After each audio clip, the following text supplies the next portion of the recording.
Hello, let's talk about literal equations. So literal equations are basically equations that just have unknowns, equations that have just letters, And then when they ask you to solve these equations, they are literally asking you to make something the subject of the formula, okay? In other words, you must leave that unknown of interest on one side of the equal signs and take all the other letters to the other side. So we follow the same concepts as we solve equations that have numbers, okay? Where you transpose, the signs must be affected. Where we have the fractions, we have to apply the LCD and LCM.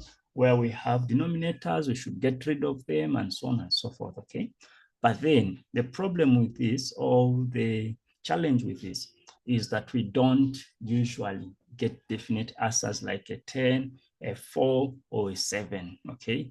Because we have just unknowns that we don't know. Okay, so let's explore some of the questions and see how we work with literal equations. So the first one is telling us that we should make the letters in the brackets the subject of the equation. So they want us to make x the subject. In other words, you should leave x one side, let everything move on the other side, okay? So 3ax plus b is equal to c. So I'm gonna get rid of this, okay? I'm gonna move it that side, which means 3ax is gonna be c. Since there's a plus in front of the b, I'm going to minus. Then, since this is a multiplication, I'll use division to eliminate the 3a.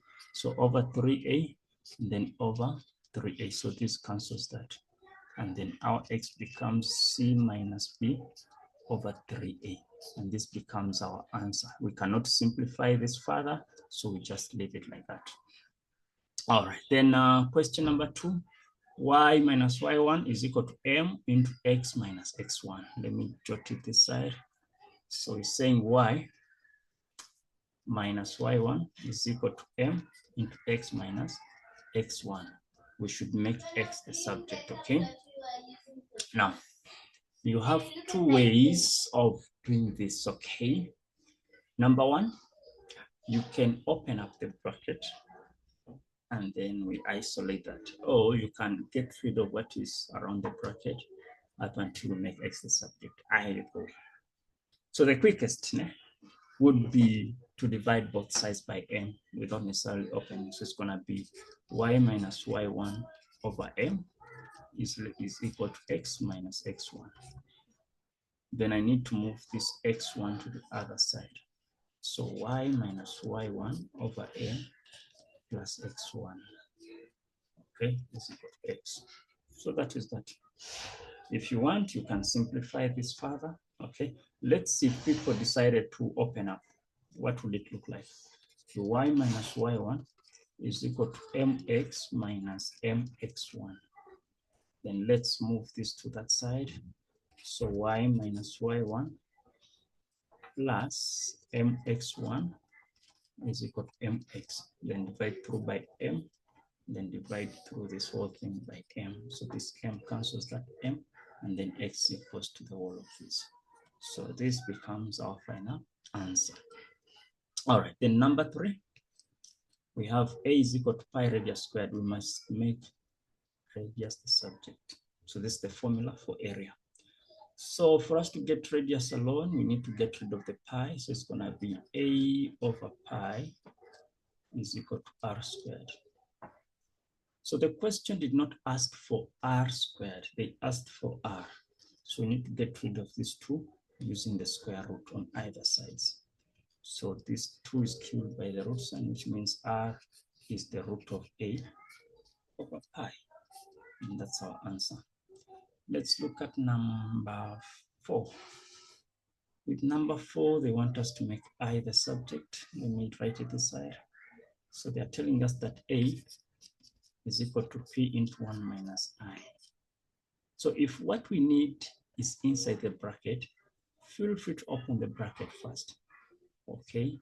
Or divide whatever is outside of the bracket by that other thing that is on that side. So let's open this up. So A is gonna be P times 1 is a P minus that is gonna be PIN, okay?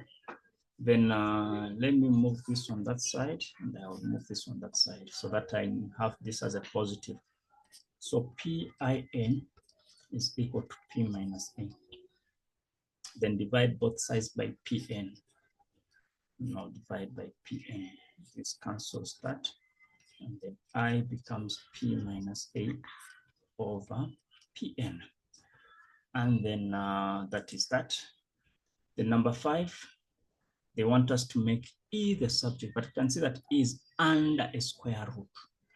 Okay, so how do we get rid of a square root? You must square both sides. So that's squared and that one squared. So C squared is going to be equal to ET over small m. This is over 1. We can cross multiply and have MC squared is equal to E with a T. Then let's divide both sides by T. Let's divide by T, which means E is the same as MC squared over small t. And then lastly, we have 2 pi r and plus 2 pi radius square height, and then we need to make pi the subject. Where are the equal signs now?